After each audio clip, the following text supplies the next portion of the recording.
살아계신 하나님 감사합니다. 귀한 날 귀한 자리 허락하셔서 예배로 하나님께 영광 돌려 나아가게 하시니 감사드립니다. 그 가운데 우리에게 허락하신 것의 일부를 떼어 감사함으로 하나님께 올려드리게 하시니 감사합니다.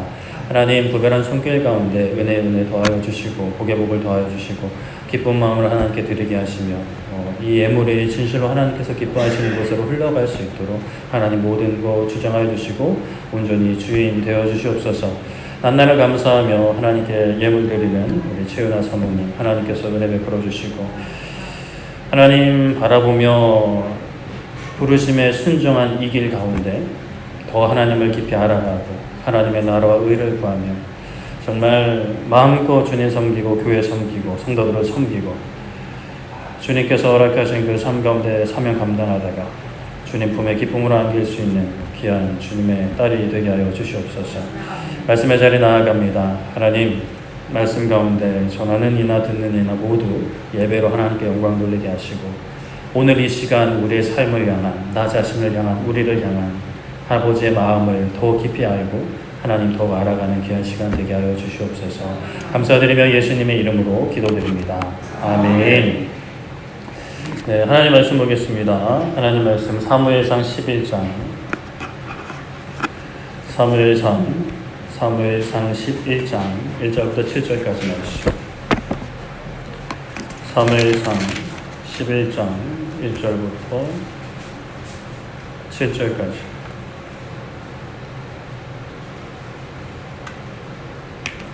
사무엘상 11장 1절부터 7절까지. 한 절씩 교독하도록 하겠습니다. 암몬 사람 나하스가 올라와서 길르앗 야베스에 맞서 진침해 야베스 모든 사람들이 나하스에게 이르되 우리와 언약하자. 그리하면 우리가 너를 섬기리가 하니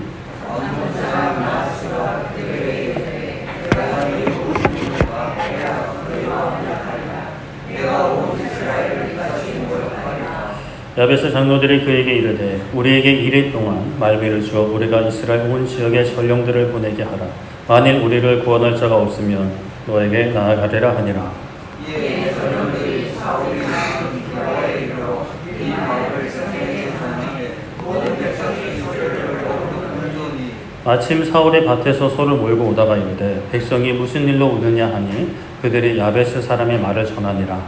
사울이 이 말을 들을 때에 하나님의 여호와께 크게 감동되매 그의 여호와가 그에게 하나 한 결의의 소를 잡아 각을 뜨고 전령들의 손으로 그것을 이스라엘 모든 지역에 들어보내어 이르되 누구든지 나와서 사울과 사무엘을 따르지 아니하면 그의 소들도 이와 같이 하리라 하였더니 여호와의 두려움이 백성에게 임하매 그들이 한 사람같이 나온지라. 아멘. 네, 오늘은 분노, 싸움, 승리라는 제목으로 말씀을 나누려고 합니다. 우리 가슴에 손을 얹고 다 같이 고백하고 말씀 들을 수 있었으면 좋겠습니다. 나는 예배자입니다. 나는 예배자입니다. 온 마음 다해, 온 정성 다해, 온 힘 다해 예배하기 원합니다. 아멘. 네. 자기 객관화라는 말이 있습니다. 좀 어려운 표현일 수 있는데 들어보면 다 한번 좀 생각해 보셨을 법한 개념인데요. 내가 생각하는 내가 아니라 다른 사람들이 생각하는 나, 사람들, 그러니까 보편적으로 이제 사람들이 생각하는 그런 기준으로 나를 바라보는 것, 나를 평가하는 것을 의미하죠. 내가 나를 바라보면 글쎄요, 이게 물론 정확하게 나 자신을 이제 평가하시는 분들도 계시는데 대개는 좀 관대한 것 같습니다. 이 정도면 뭐 외모도 나쁘지 않지, 이 정도면 사회적으로 부족하지 않지라고 이제 생각하기도 하는데 그런데 또 우리나라는 좀 더 아예 반대로 더 엄격한 나는 외모가 너무 부족해, 나는 뭐 돈도 많이 못 벌고 나는 인간관계도 깡이야 막 이러면서 나를 좀 평가절하하는, 글쎄요 뭐 그게 제대로 보는 걸 수도 있는데 그러나 이제 그렇게 내가 나를 바라보면 제대로 바라보아야 하는 것보다 너무 막 높이 생각을 하거나 아니면 더 낮춰서 생각하는 그런 모습들이 누구에게나 조금씩은 있죠. 그래서 자기 객관화, 그러니까 주관적인 아니라 객관적인 시선으로 바라보는 그러한 어떤 훈련들, 그런 것들이 뭐 믿지 않는 사람들도 해야 한다라고 이야기하고 믿는 사람들도 좀 필요하죠. 여러분들은 어떠세요? 여러분들의 인생, 지금 뭐 각자의 나이를 생각해 보시면서 자신의 위치를 한국 사회에서 또는 세계 가운데 나는 어느 수 정도의 사람인가? 나는 어떤 사람인가? 나는 누구인가? 라는 것을 한번 생각을 해봤으면 좋겠습니다. 나는 잘난 사람이지, 또는 나는 부족한 사람이지. 그렇다면 그 기준은 뭐냐? 기준, 돈이냐, 명예냐, 또는 뭐 건강이냐, 아니면 하나님이냐. 우리는 무조건 가장 첫 번째 기준은 하나님이어야 되는 거죠. 그렇다면 다시 생각을 해보면 하나님이 2024년 9월 29일을 살아가는 나를 바라보실 때 어떻게 바라보시는가? 나에 대해서 너는 누구다? 너는 무엇이다? 라고 하시는가? 우리가 저번 주에는 이스라엘 백성들이 사무엘에게 이제 왕을 요구한 것을 놓고 하나님께서 그들이 나를 버렸다라고 말씀하신 것에서 이제 시작해가지고 조상 때부터 아주 계속 그러고 있다라고 하셨는데, 그런데 하나님께서 사무엘에게 그런 나를 이제 버린 이스라엘에게 왕을 세워주겠다 하신 말씀을 살펴보았죠. 며칠이 지나고 하나님께서 사무엘에게 내일 한 사람을 보낼 거야. 그는 내 백성 이스라엘을 위해 세운 왕이 될 거고 그를 통해 블레셋 손에서 구원할 거야 라고 사무엘에게 말씀을 하셨죠. 이스라엘은 하나님을 버렸지만 하나님께서는 이스라엘을 내 백성이라고 이제 하신 것입니다. 배신자인 이스라엘을 품으신 거죠. 그게 하나님의 사랑인 것이고 오늘날 우리도 그 사랑을 받고 있다라고 말씀을 드렸습니다. 우리가 사랑받을 만해서 사랑하시는 것이 아니었죠. 그래도 뭐 여기 계신 분들, 이 황금 같은 가을, 정말 요즘에 봄, 가을이 짧아져서 이 날씨가 참 금방 또 사라질 것 같은 그런 상황에 놓여 있는데, 이러한 날씨에 우리가 함께 모여서 예배드리는 것만으로도 사실은 뭐 귀한 마음이라고 우리가 생각을 할 수가 있긴 하지만, 그래도 어떤 온전, 완벽이라는 기준으로 보면 사실은 사랑받지 못할 어떤 그런 모습들도 사실 많이 있는데, 그런데 하나님께서 우리를 사랑하신 거죠. 그렇게 우리를 사랑하시고 선하신 뜻 안에서 우리를 하나님의 자녀로 부르셨는데요. 하나님의 자녀로 우리가 사랑 안에서 살면서 그냥만 대강대강 사랑하는 게 아니라 하나님을 닮아가도록 하나님처럼 온전하기를 우리를 원하시고 그렇게 부르셨는데, 온전한 것이 결코 쉽지는 않고 우리의 힘으로는 불가능하지만 하나님께서 사울에게 왕의 자리를 감당할 수 있게 새 마음을 주신 것처럼 우리에게도 새 마음, 새 영을 부어주신다라고 말씀을 드렸습니다. 그래서 우리로 하여금 왕같은 제사장의 사명을 감당하게 하사 어두운 데서 나와서 빛 가운데 살게 하시고 그 빛 가운데 살게 하신 하나님의 아름다움을 전하게 하라 하셨죠. 지난 한 주간 어떠셨어요? 어둠 가운데 사셨나요? 빛 가운데 사셨나요? 아름다움을 전하셨어요? 아니면 아름다움을 나도 보지 못하고 어디 있는지 모르겠다 이렇게 힘들게 사셨는지요? 주님 밖에 있으면 아무리 화려한 인생이라 하더라도 어둠입니다. 주님 안에 있을 때 세상 속의 기준에는 상관없이 빛 가운데 걸어가는 것이고 찬란한 인생을 걸어갈 수 있게 되는 거죠. 그렇게 이제 사울은 이제 왕으로 이제 선포가 됐거든요. 근데 보면 집으로 돌아가요. 기름을 부었어요. 새 마음을 주셨는데 뭐가 바로 일어나지가 않아요. 사울은 자신에게 있었던 일을 자신의 숙부에게도 숨기고 가족에게도 숨길 만큼 왕이 되었다는 그 기쁨의 소식을 드러내지 않습니다. 왜 그럴까요? 다 자세하게 설명하고 있지는 않은데 마음 다해 받아들이지 못한 것으로 보입니다. 하나님께서 분명 새 마음을 주셨는데 마음은 사실 그렇잖아요. 마음이 가는데 그 마음을 억누르고 있는, 마음에 자신의 몸과 자신의 시간, 에너지를 맡기지 못하는 거죠. 그렇게 얼마 뒤에 사무엘이 백성을 다 미스바로 불러서 하나님 앞에 모읍니다. 그리고 백성들에게 하나님의 말씀과 뜻을 전하죠. 이전에는 그냥 사울 한 사람한테 와가지고 기름을 붓고 왕으로 너 왕 될 거야 라고 했다면 이제 백성들을 다 불러요. 하나님께서 이스라엘을 애굽으로 인도해냈는데, 그렇게 건져내었는데 너희들을 친히 구원하신 하나님을 너희가 버리고 왕을 세워달라 함으로 지파대로 하나님 앞으로 나와라 라고 이제 사무엘이 공고를 보내거든요. 하나님을 버린 것을 분명히 말씀은 하는데 이제 여기서 제대로 혼내지는 않고 다음에 제대로 혼냅니다. 그렇게 일단은 지파들을 모아서 지파들이 모이니까 사무엘이 여기서 이제 왕을 뽑는 거예요. 뭐 제비 뽑기를 했는지 정확히 어떻게 됐는지는 언급이 되어 있지 않는데 아마도 이제 제비 뽑기로 뽑지 않았나 싶은데 처음에 베냐민 지파가 뽑혔어요. 그리고 그 가운데 마드리의 가족이 뽑히고 그 중에 기스의 아들 사울이 뽑혔어요.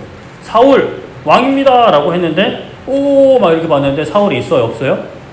없어요. 그래서 무리들이 하나님께 어디 있냐 물었던 거예요. 사무엘을 통해서 물은 것 같은데 하나님께서 말씀하십니다. 짐 보따리들 사이에 숨었다.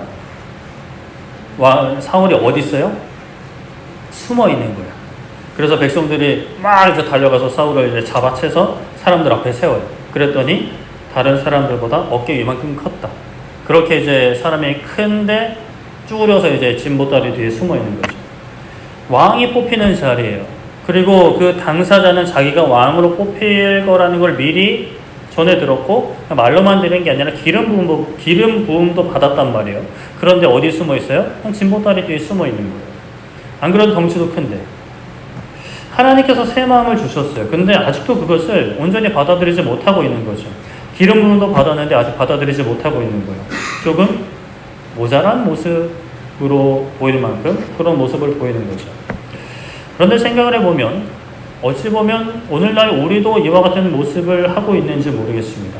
하나님께서 우리를 분명히 자녀 삼아 주셨어요. 왕 같은 제사장으로 세워주셨어요. 그런데 그 부르심에 온전히 반응하지 못하고 계속 숨고만 싶은, 요즘 큰 교회 가는 사람들의 마음이 그렇다 그러잖아요. 큰 교회 가서 있는 데도 없는데 그냥 예배만 드리고 혹 갔다 혹 가고, 뭐 그 사람들 비판할 게 아니라 우리 가운데도 그런 마음이 충분히 있을 수 있죠. 하나님이 우리에게 원하시는 모습들이 있어요. 명령하시는 사명이 있어요. 그런데 거기까지는 좀 이런 마음들, 뭔가 믿어지지 않아요. 나는 못할 것 같아요. 여전히 바빠요. 나는 여전히 밭일을 하는 사람인데 갑자기 왕이라니요, 자녀라니요, 왕 같은 제사장이요. 그렇게 사울이 사람들 앞에 서자 사람들이 그냥 상관없어요. 왕이 만세라고 외치는 거예요. 왕이 뽑혔으니까. 그렇게 사무엘은 나라가 어떻게 운영할지 간단히 이야기하고 백성들을 돌려보내는데요. 여기서 또 흥미로운 게 사울도 그냥 자기 집으로 가요. 하나님께서 감동 주신 유력한 자들이 사울과 함께 하기는 해요. 함께 사울을 따라가요. 그런데 뭐 특별한 일이 일어나지 않아요.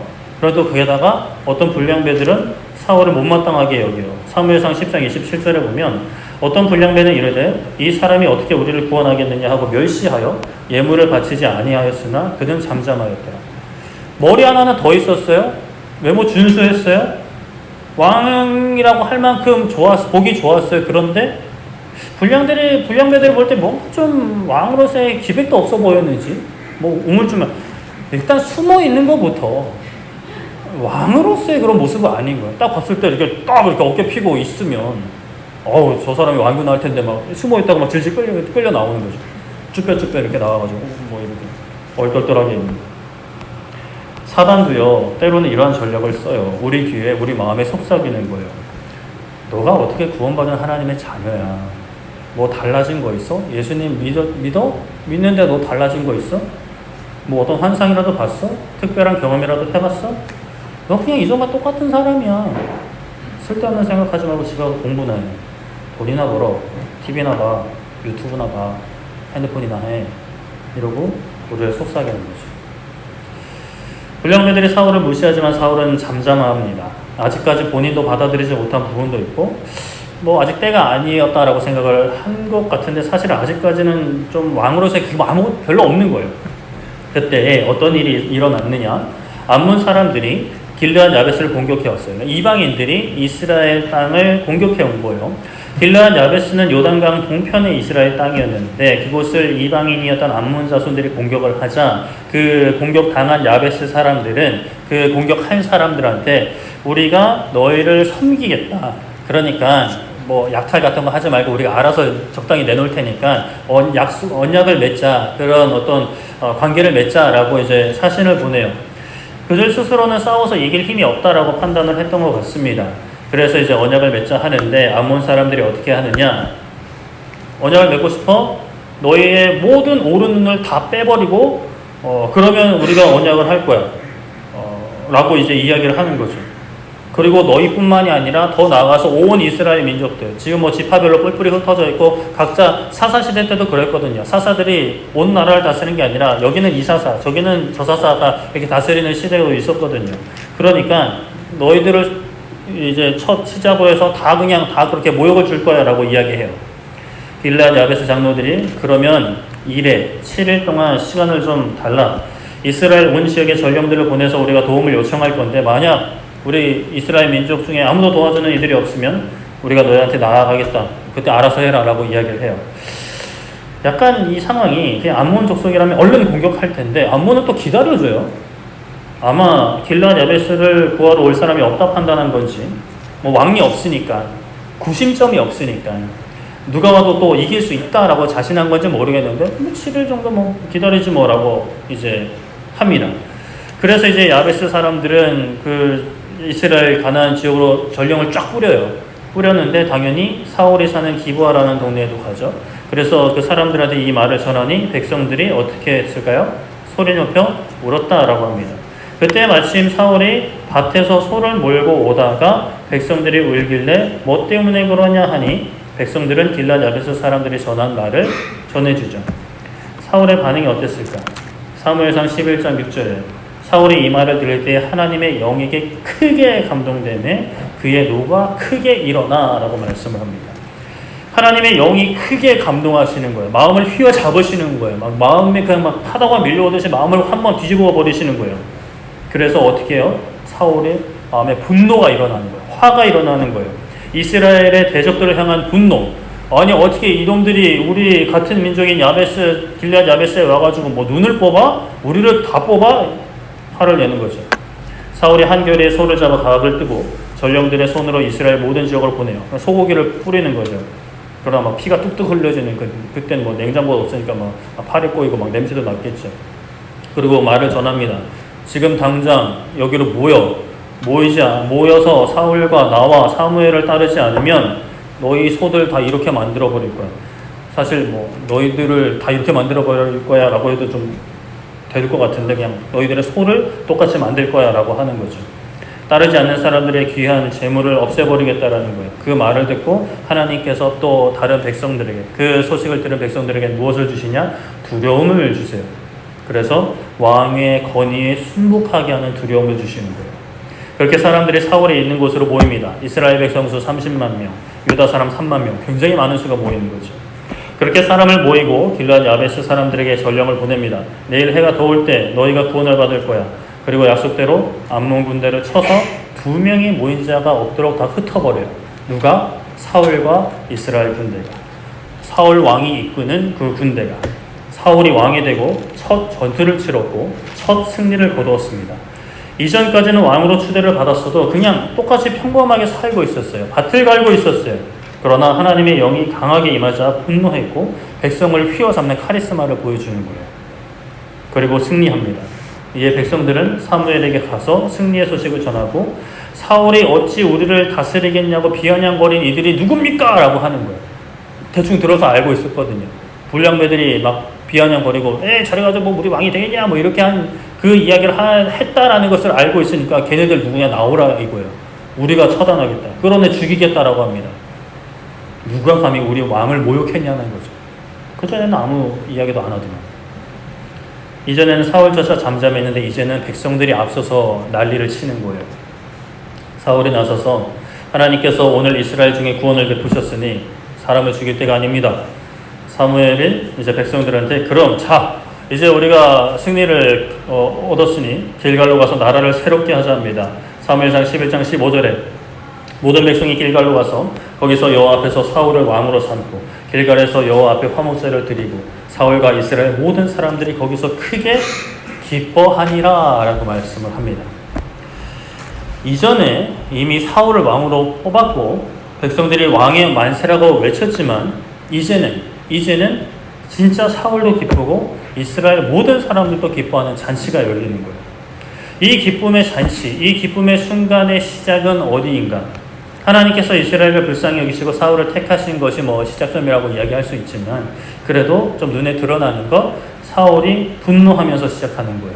하나님의 영이 크게 감동이 되자 왕으로서의 그 진짜 그 분노, 카리스마를 드러내는 거죠. 우리는 누군가요? 나의 정체성. 여러분들은 뭐 하시는 분들이세요? 누굽니까? 라고 하면 전 어디 직장 다니는데요. 그럴 수도 있지만 우리는 왕입니다. 엄밀히 말하면 진짜 왕은 아니고 왕 같은 제사장이죠. 왕 같은 제사장으로 우리도 성령님에 충만하여 분노해야 합니다. 분노. 화내는 건 죄 아닌가요? 맞죠? 그런데 어떤 분노냐가 중요한 거예요. 누구를 향해 무엇을 향해 분노하는가? 사울이 누구를 향해 분노했죠? 같은 민족을 공격한 암몬을 향해 분노한 거예요. 우리도 우리를 공격하는 대적들을 향해 분노할 필요가 있어요. 우리를 공격하는 그런 대적들은 그럼 누구인가? 나를 미워하고 나를 괴롭히는 직장의 상사, 거래처 사람, 남편과 아내, 이웃사람, 친구, 자녀 아니겠죠. 디모데전서 6장 12절에 믿음의 선한 싸움을 싸우라 영생을 취하라 이를 위하여 너가 부르심을 받았고 많은 증인 앞에서 선한 증언을 하였도다 라고 말씀을 합니다. 믿음의 선한 싸움을 싸우라 라고 말씀을 하는 거예요. 사도 바울이 젊은 목회자 디모데에게 당부하는 거예요. 너 하나님의 사람아, 너는 믿음의 선한 싸움을 싸우며 영생을 취하라 라고 말씀을 합니다. 왜냐? 사도 바울도 믿음의 선한 싸움을 싸웠기 때문이에요. 디모데 후서 4장 7절에 나는 선한 싸움을 싸우고 나의 달려갈 길을 마치고 믿음을 지켰으니 라고 말씀을 한 거예요. 나도 선한 싸움 싸웠어. 너도 싸워야 돼 라고 말씀을 하는 건데요. 그렇다면 이 선한 싸움이 뭘까요? 선한 싸움. 사도 바울이 예수님을 만나기 전에는 예수님을 믿는 사람들이 돌에 맞아 죽는 것을 당연히 여기고 심지어 앞장서서 이제 사람들을 잡아가뒀어요. 그러나 예수님을 만나고 난 뒤에 예수님을 만나지 않는 사람들 어떻게 했어요? 잡아가뒀어요? 돌을 던졌어요? 안 그랬어요. 전혀 그러지 않았어요. 논쟁을 하는 경우는 있었어요. 그러나 먼저 멱살을 잡는다거나 때린다거나 그런 거 없었어요. 맞으면 맞았지, 감옥에 가면 감옥에 갔지, 그저 기회가 되는 대로 복음 전했어요. 그리고 나를 죽이려 한 사람들이 있는 곳에 다시 가서 그곳에 있는 믿음의 사람들, 형제들, 제자들의 믿음을 경고케 했어요. 목숨을 걸고. 빌립보서 1장 30절에 너희에게도 그와 같은 싸움이 있으니 너희가 내 안에서 본 바요 이제도 내 안에서 듣는 바니라 라고 말씀을 합니다. 사도 바울이 빌립보 성도들한테 편지를 한 거예요. 너희들도 그와 같은 싸움이 있다. 디모데뿐만이 아니라 목회자만 그런 게 아니라 그냥 교회 성도들한테도 너희들한테도 싸움이 있다라고 하는 거예요. 그 싸움은 빌립보서 1장 29절에 바로 앞에 그리스도를 위하여 너희에게 은혜를 주신 것은 다만 그를 믿을 뿐 아니라 또한 그를 위하여 고난도 받게 하려 하심이라. 사도 바울은 분명히 선포해요. 너희가 하나님께 은혜를 받았다. 복을 받았다. 그런데 그 은혜를 주신 것은 너희들 은혜 받고 그냥 하하호하라고 주신 거 아니다. 예수님을 믿을 뿐 아니라 예수님을 위하여, 나를 위해서 하는 게 아니라 예수님을 위하여, 너희들의 주인 되시는, 너희들의 생명의 근원 되시는 예수님을 위하여 고난도 받게 하려 하심이다 라고 말씀을 합니다. 사도 바울이 감당했고 디모데도 감당해야 했고 빌립보 성도들도 감당해야 했던, 오늘날 우리도 감당해야 하는 믿음의 선한 싸움, 그것은 고난이라는 거예요. 바울이 어떤 고난을 당했죠? 어떤 고난을 당했죠? 매를 맞기도 했고요. 감옥에 가기도 했어요. 사람들에게 둘러싸여 집단 폭행을 당하기도 했어요. 그 고난에서, 그렇다면 그 고난에서 어떻게 싸웠어요? 사도 바울은 구약의 엘리야 선지자, 사람들에게 불을 내려버렸어요. 엘리사 선지자를 모욕하자 어떻게 했어요? 저주했어요. 어떻게 됐어요? 곰이 나와서 찢어 죽였어요. 어떠세요? 이런 싸움.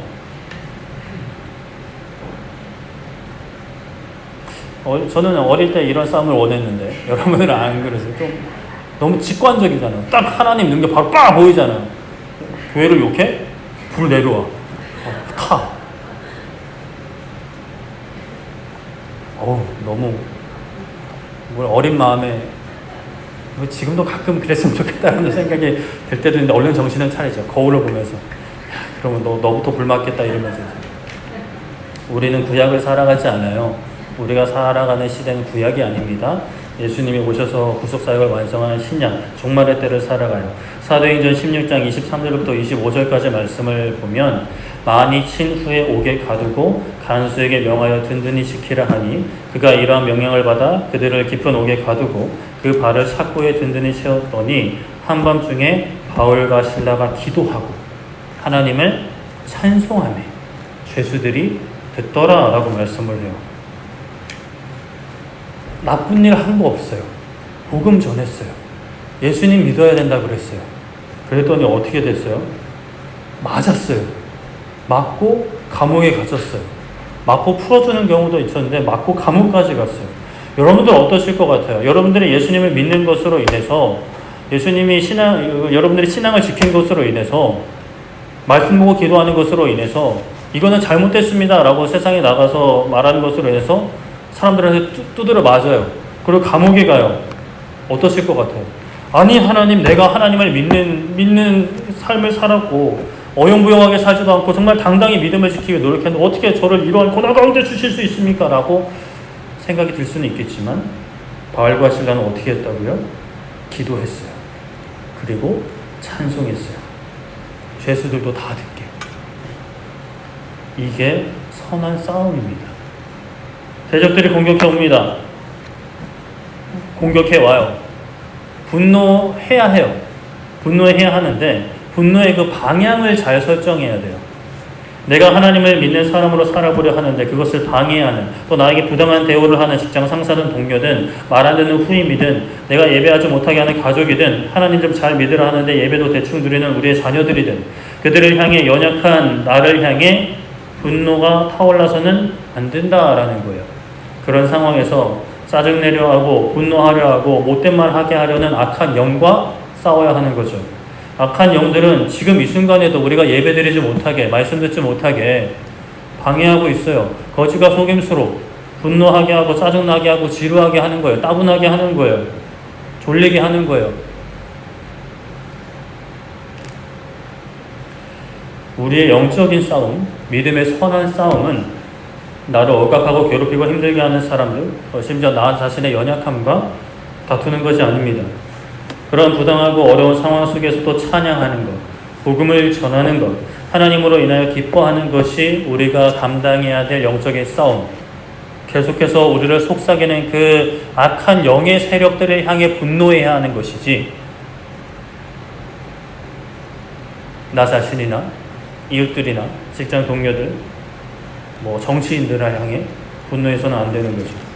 로마서 12장 17절에 아무에게도 악을 악으로 갚지 말고 모든 사람 앞에서 선한 일을 도모하라. 데살로니가전서 5장 15절에 삼가 누가 누구에든지 악으로 악을 갚지 말게 하고 서로 대적하든지 모든 사람을 대하든지 항상 선을 따르라. 베드로전서 3장 9절에 악을 악으로 욕을 욕으로 갚지 말고 도리어 복을 빌라. 이를 위하여 너희가 부르심을 받았으니 이는 복을 이어받게 하려 하심이라 라고 말씀을 합니다. 아니, 저 사람이 나에게 부당한 대우를 하잖아요. 어떻게 가만히 있습니까? 옳고 그름은 분명히 가려야죠. 사회 정의를 위해서도 그냥 묵인하면 안 되잖아요. 그냥 참으면 저 화병 걸려요 라고 생각하신다면 어떻게 해요? 죽어야죠. 나도 똑같이 분노하려 하고 똑같이 악으로 갚으려 하는 마음, 그래야만 내 자존감이 보존되고 안전할 것 같은 그 모든 생각들, 어떻게든 갚아주어야 내가 건강할 것 같은, 어떻게든 이거를 풀어내야 내 마음이 평안할 것 같은 그 모든 생각들을 죽여나가야 되는 거예요. 악한 일을 당했다고 악한 마음에 사로잡혀서 어떻게든 복수하려 하고 미워하려 하고 모른 척하려 하는 마음, 그것이 당연하다고 내기에 속삭이는 마귀의 속삭임, 그것과 싸우는 것이 우리가 감당해야 될 믿음의 선한 싸움인 거죠. 그래도 지금 말씀을 듣는 이 순간에도 도저히 못하겠다라고 생각하시는 분들이 있을지 모르겠습니다. 불가능한 일이라고 생각하실지 모르겠어요. 못한다는 그 생각, 불가능하다는 그 생각, 그게 바로 마귀의 속삭임입니다. 지금도 실존하고 있고 우리 곁에서 끊임없이 실패하게 하려 하고 넘어뜨리라는 마귀의 속삭임인 거죠. 세상은 그렇지 않아. 이 정도면 괜찮아. 라는 모든 이야기들.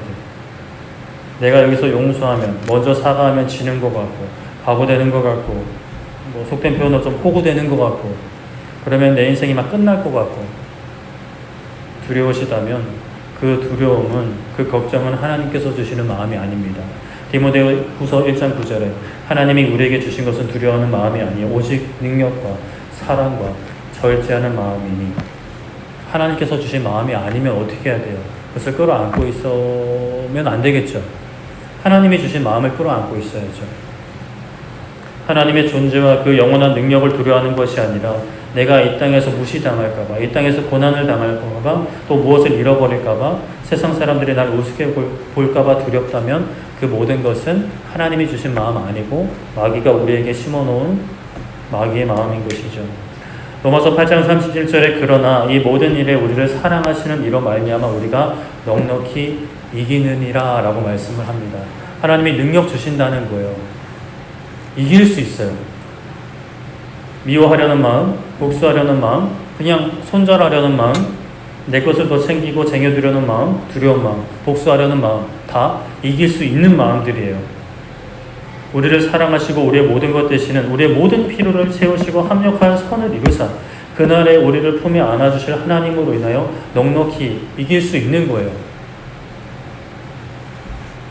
특히나 저는 운전할 때 그런 유혹을 많이 받았어요. 껴드는 사람들 어떻게든지 그를 참 소심한 복수한다고 나도 깜빡이 안 켜고 막 껴들고 그런 일들도 했었어요. 어떻게든 조금이라도 갚아주고 싶으니까. 그 사람이 누군지도 모르면서도. 그런 마음으로부터 자유할 수 있는, 이길 수 있는 힘을 하나님이 주신다라는 거예요. 지금 당장 느껴지진 않을 수 있어요. 내 마음속에 불타오르는 마음, 막 이런 마음이 생길 수 있죠. 그러나 그 마음에 내가 사로잡히는 게 아니라 말씀에 사로잡혀야 되는 거예요. 이길 수 있다라는 거예요. 하나님이 이길 수 있도록 힘 주시겠다라는 거예요. 사울이 왕이 된다는 기름 부음 받았어요. 근데 어디에 있었어요? 짐 뒤에 숨어 있었어요. 사람들이 끌어냈어요. 그런 그에게 무엇이 임했죠? 하나님의 영이 임했고, 하나님의 영이 임하자 분노했고, 왕의 위엄을 그제서야 드러냈어요. 그리고 싸워서 승리했어요. 우리도 싸워서 이길 수 있어요. 예배를 드리지 못하게 방해하는 모든 생각들, 나의 피곤함들 싸워서 이길 수 있어요. 모든 잡생각들, 세상 걱정들, 지난 한 주간의 아픈 일들 싸워서 이길 수 있어요. 우리를 화나게 하는 그 사람과 사회와 싸우는 것이 아니라 우리가 사랑하지 못하게 하고 용서하지 못하게 하는, 헌신하지 못하게 하는, 순종하지 못하게 하는, 믿고 맡기지 못하게 하는 악한 영의 거짓과 속임수와 싸울 수 있고 승리할 수 있어요. 그렇다면 어떻게 싸우나요? 분노하는 거 어떻게 분노하나요? 그냥 막 씩씩거리면 그건 아닙니다. 우리가 가지는 그 분노는 그냥 막 소리 지르고 이런 말이야 막 이렇게 소리 지르는 그런 분노가 아니고 마귀를 향한 적대적인 감정인 거죠.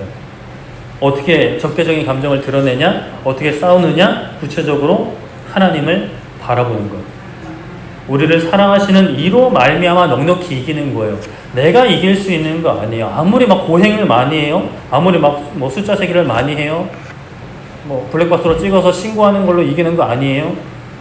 넉넉히 이기는 거, 우리를 사랑하시는 이로 말미암아 이기는 거예요. 그렇기 때문에 이기기 위해서는 우리를 사랑하시는 하나님 바라보는 거예요. 순종하지 못하게 될 때, 예배하기 힘들 때, 말씀 보기 힘들 때, 운전을 하든 직장에서든 거래처와의 관계이든 친구와의 관계이든 어떻게든 조금이라도 더 갚아주고 싶을 때 어떻게 해야 돼요?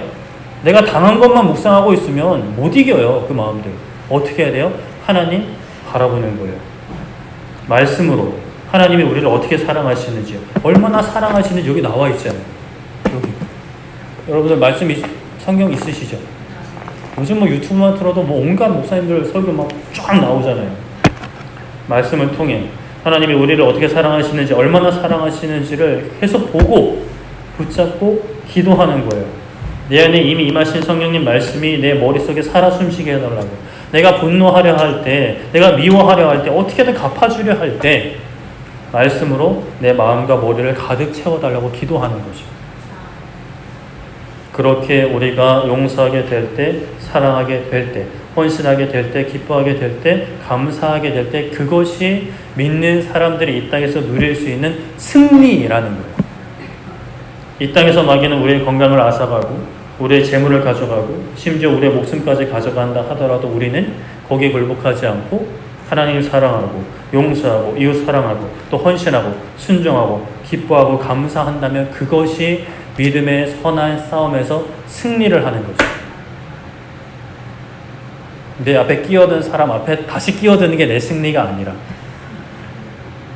내가 그 순간에도 기뻐하고 용납하고 용서하는 것이 승리인 것이죠. 그렇게 승리할 때에 이스라엘 백성들이 승리하고 어떻게 했어요? 슬퍼했어요? 승리했는데 승리했어. 기뻐했잖아요. 우리도 하나님 나라에 있는 믿음의 선배들도 하늘에 계신 하나님도 그 옆에 계신 예수님도 우리 안에 계시는 성령님도 그 승리로 인하여 기뻐하실 줄을 믿습니다. 하나님 뭐 알아보는 게 어렵다라고 이제 생각하시는 분들도 있으실 것 같아요. 말씀 보는 게 너무 힘들어요 라고 생각하실 수도 있을 것 같아요. 저도 뭐 개인 인간적인 경험으로는 충분히 이해를 합니다. 저도 쉽지 않은 시간들이 있었어요. 그런데 힘들잖아요. 피곤하잖아요. 못할 것 같잖아요. 그게 사단의 속삭임이고 거짓말인 거예요. 말씀 보는 것보다 기도하는 것보다 예배하는 것보다 TV 보는 게 더 좋고 유튜브 보는 게 더 좋고 지금 이 순간에도 핸드폰 보고 싶고 여행 가는 것이 더 좋고 취미생활이 더 좋다. 사람들 만나는 것이 더 좋다. 사단의 속삭임에 휘어잡혀 있는 거예요. 말씀을 먼저 보셔야 합니다. 기도 먼저 하셔야 돼요. 그래야만 살 수가 있어요. 그렇지 않으면 아무리 강단 있는 사람이라 하더라도 아무리 신앙의 연수가 오래된 사람이라 하더라도 살지 못해요. 마귀의 공격 이길 수 없어요. 선한 싸움 감당할 수 없어요. 승리할 수 없어요. 승리할 수 없으니 기뻐할 수도 없어요. 지난 한 주간 또 올해 지난 과거를 돌아볼 때 부당한 일을 당하신 기억이 있으실 수 있겠죠. 직장에서 괴롭힘을 받으실 수도 있어요. 건강으로 인하여 힘든 시간 보낼 수 있어요. 분노해야 해요.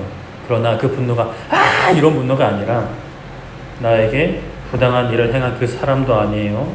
나를 괴롭고 힘들게 하는 그 사람도 아니에요. 환경도 아니에요. 이 모든 것을 허락하신 하나님도 아니에요. 그 순간 기뻐하지 못하고 감사하지 못하게 하고 사랑하지 못하게 하고 미워하게만 하게 하고 악으로 갚으려고 하는 여기 계신 분들이 뭐 엄청난 악으로 갚으려고 하진 않겠죠. 저도 뭐 그렇게 소심한 걸로 막 복수하려고 했던 것처럼 이 정도는 괜찮겠지라고 생각하는, 또 사회적인 법으로 통용되는 그 정도는 괜찮겠지라고 그렇게도 갚으려 하는, 그러면 내 마음이 편해질 거라고 생각하게 만드는 마귀의 속삭임을 향해 분노하고 싸워야 되는 것이죠. 그리고 싸움에 나아갈 때 우리는 승리하게 하실 하나님 믿어야 합니다. 여러분들이 살아온 세월만큼 승리한 경험이 전혀 없으실 수 있어요. 분노하는 대로 분노했고 짜증나는 대로 짜증냈고 원망하는 대로 원망했던, 예배에 실패하셨던 모든 경험들, 찬양하지 못했고 기도하지 못했고 말씀 듣지 못했던 경험들이 오래 쌓일수록 패배주의에 찌들어 있을 수 있어요. 난 안 돼.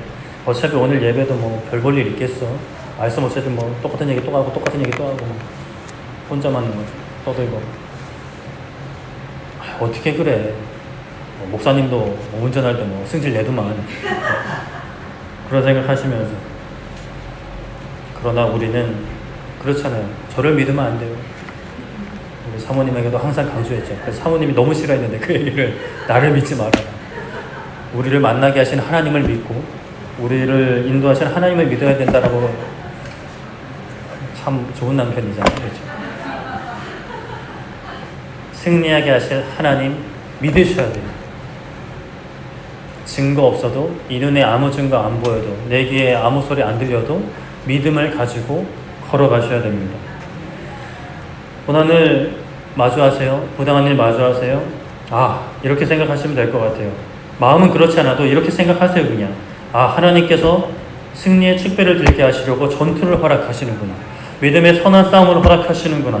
암몬 자손이 몰려올 때 패배주의에 쩌든 사람들은 어떻게 라고 하겠지만, 승리에 하나님의 영에 감동되어서 올바른 분노를 하는 사람들에게는 싸워서 이긴다.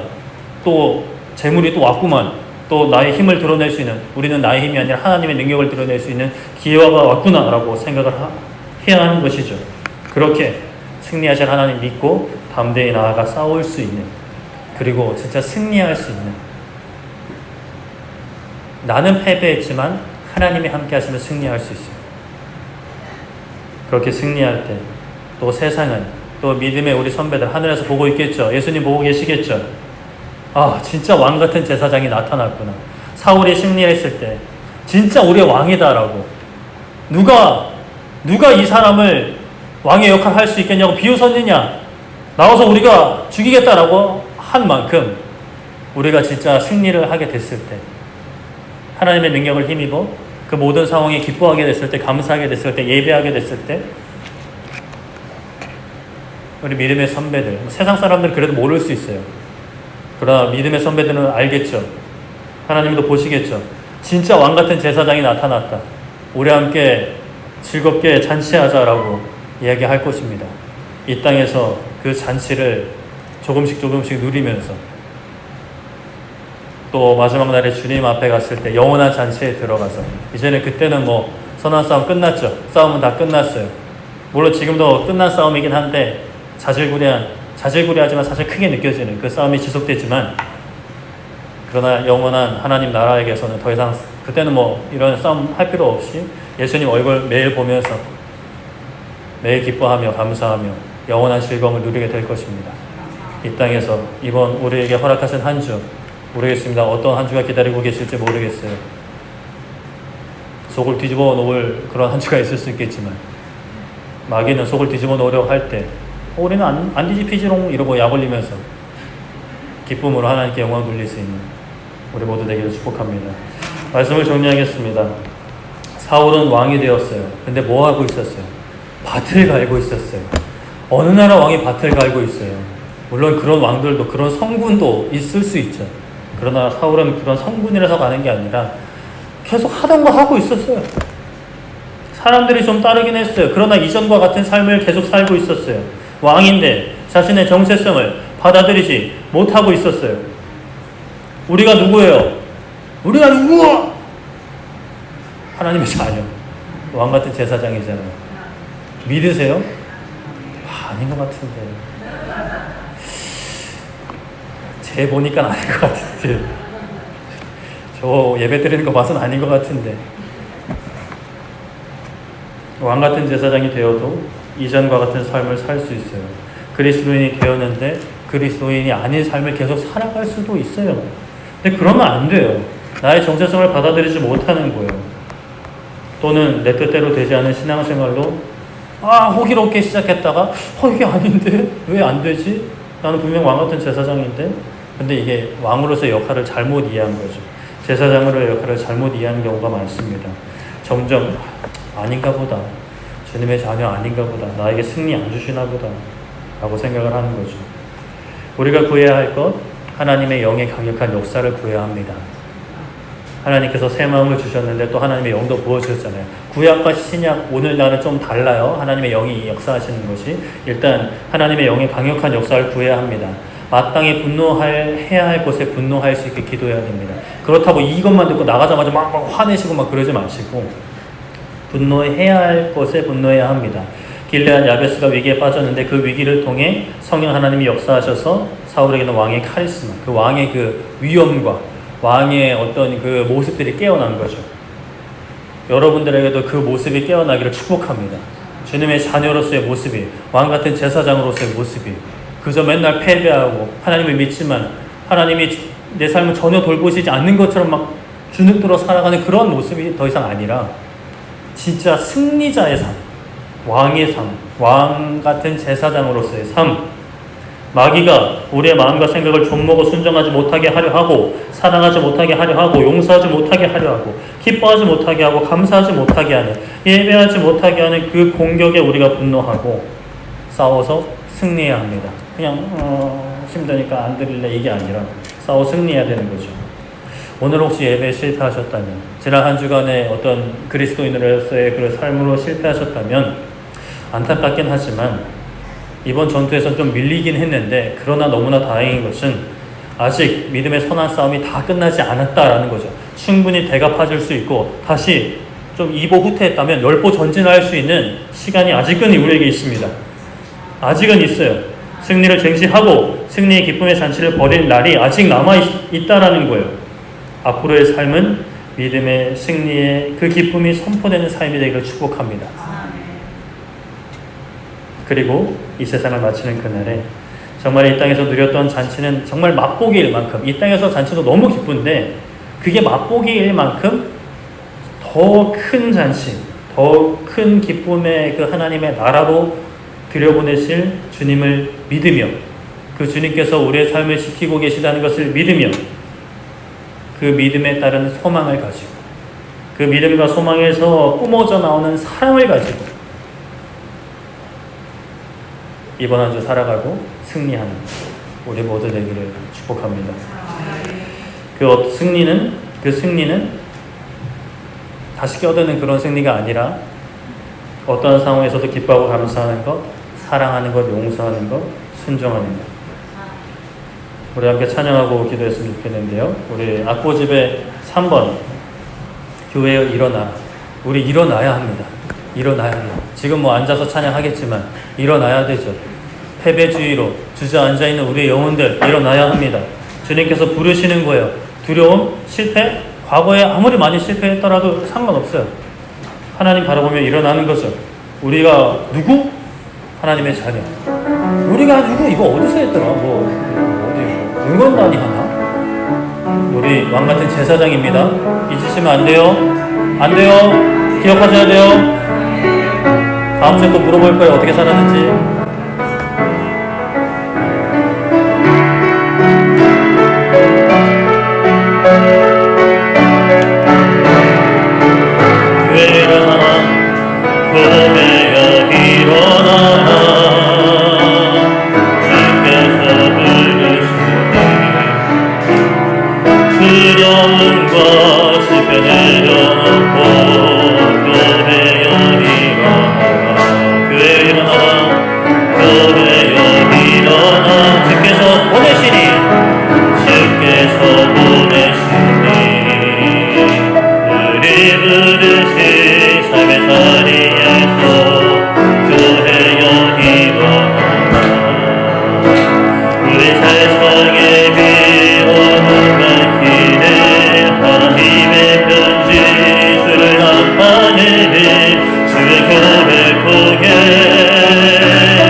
우리 부르신 삶의 자리에서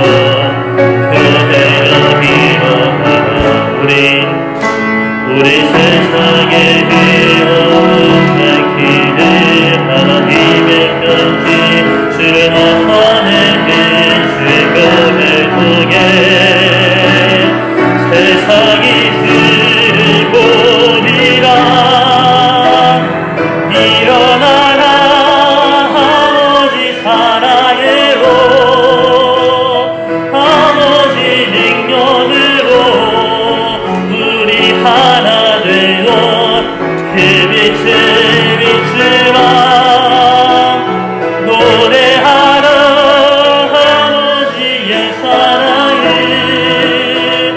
아버지의 크심을 이 삶의 노래로 주님을 나타내라. 일어나라. 아멘. 이 시간에 이렇게 기도할 때 하나님 일어나 살기 원합니다. 뭐 바쁘게 살아가시겠지만 우리의 영혼이 주저앉아 있다면 나는 안 돼 라고 하나님의 그 말씀에 순종하는 삶은 그냥 멀리 내놓았다면 이제는 일어나 순종하는 삶이 되게 하여 주시옵소서. 내 힘으로 내 사랑으로 일어나는 게 아니라 아버지 사랑으로 아버지 능력으로 일어나기 원합니다. 우리 하나 되어 세상에 빛이 되게 하여 주시고 세상에 살아계신 하나님을 증거하는 우리의 삶이 되게 하여 주시옵소서. 돈으로 명예로 하는 게 아니라 나의 건강으로 하는 게 아니라 우리가 순종하는 것, 기뻐하는 것, 예배하는 것, 감사하는 것, 양보하는 것, 용납하는 것, 용서하는 것, 아버지 말씀에 순종하는 예수님 닮아가는 나의 삶으로 세상 가운데 하나님 드러나게 하여 주시옵소서라고 우리 주 한번 외치고 기도하도록 하겠습니다. 주여 살아계신 하나님 아버지, 이 시간 우리가 하나님 승리를 위해 기도합니다. 아버지 하나님, 우리를 왕같은 제사장으로 주님의 자녀로 부르셨는데 하나님 우리가 아직도 밭을 가르고 있다면 아직도 그냥 땅이나 파고 있다면 아버지 하나님 왕같은 제사장의 자리로 나가게 하여 주시옵소서. 왕이신 우리의 장군이신 선봉장 되시는 예수님의 길을 따라 나가서 믿음의 선한 싸움을 싸우게 하여 주시옵소서. 사단도 마귀도 너 같은 건 내가 신경 안 써라고 할 만큼 마귀의 자식처럼 해내주의에 빠져 살아가고 있었다면 감사하지 못하고 기뻐하지 못하고 용서하지 못하고 사랑하지 못하고 있었다면 용납하지 못하고 용서하지 못하고 있었다면 아버지 하나님 다시 한번 우리가 정신을 차리고 우리의 정체성을 굳게 세우고 하나님 주의 자녀로 하나님의 백성으로 거룩한 나라로 마음 같은 제자적으로 세움받게 하여 주시옵소서. 부당한 일을 당할 때도 내가 똑같이 갚아주려 하지 않게 해주시옵소서. 악한 일을 당해도 악으로 갚지 않게 해주시옵소서. 하나님 세상이 놀랄 만큼 하나님의 사랑으로 일어나 아버지 걸어가게 하여 주시옵소서. 아버지의 능력으로 아버지 일어나기를 원합니다. 하나님 아버지의 사랑을 노래하기 원합니다. 주님 예배 풀어주시옵소서.